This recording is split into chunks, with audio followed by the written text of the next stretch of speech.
We turn now to campaign 2016. A Washington Post ABC News poll out this morning gives Hillary Clinton a 2-point edge nationally among likely voters.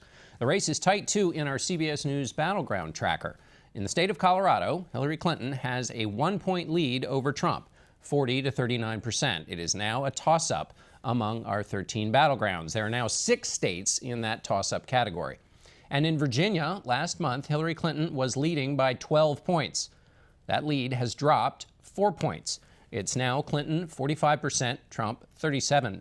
Now we turn to CBS News Director of Elections, Anthony Salvanto. Welcome back. Anthony, the polls are tightening. Why are they tightening? Yeah, the big picture is that big lead that we saw Hillary Clinton open up over the summer has now shrunk back to what is at best a narrow lead. And, you know, some of these states that I think the Clinton, we'd seen those big leads have come back, like Colorado. It's really instructive.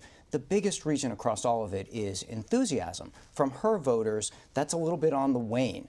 And what ends up happening is you see key groups, like you mentioned, those younger voters. They're not as excited. They're not as enthusiastic for her. They're moving a little bit even into that undecided or won't vote category or to third parties. She's got to get that excitement back up. Because remember, the polls don't just tell you about vote choice. They tell you about who's likely to show up. And if they say they're not as likely to show up, numbers go down. So let's pause on that for just a moment. So because we're going to be beneath a blizzard of polls between now and the end, how should people think about these kinds of movements? I mean, so some people are moving away from Hillary Clinton. What happens to them?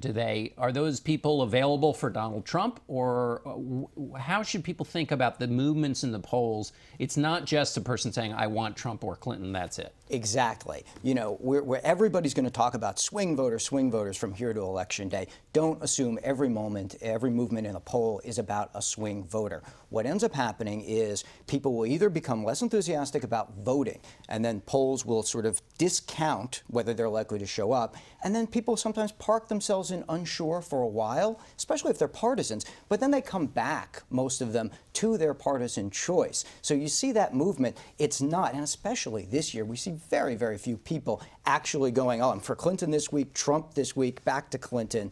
We're just not seeing a lot of that. Yeah, there's a whole garage full of people parking in unsure. Let's go now to the question of national versus state. So we get some national polls that say one thing and then state polls that say another. How should people think through those? Right. The poll watcher's guide to this is first watch the states. Obviously, that's what matters. This is a state-by-state election. You have to win in the Electoral College.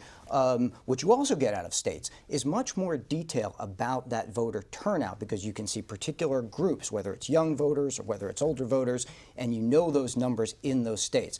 National polls, think of them like that weather vane on top of the barn. You can see which way the wind is blowing, but what you really need is a much more detailed forecast, and that you get out of the states. So, and it's more important for the purposes of a campaign that we know how African Americans in, say, Pennsylvania are going to behave than the general national picture about African Americans, right? Well, exactly. And, you know, sometimes when you see movement in the national polls, the trouble is you don't know where it's coming from. So it might be coming from a key state like Pennsylvania, but it could just as well be coming from a California or Texas, where we know what's going to happen anyway. In advance of the debates, the Clinton team is pushing the idea that Donald Trump is too risky to be president. You had some interesting findings there about this idea of risk in Donald Trump. Explain that. Right. Well, both candidates, to some extent, are described as risky among a number of other descriptions that voters use. Trump in particular, but you notice even his voters say that he is risky. Well, that's not necessarily a bad thing for them. And the reason is they want change. They want change, political change and cultural change and economic change. So they're willing to tolerate some risk in order to get the change that they want.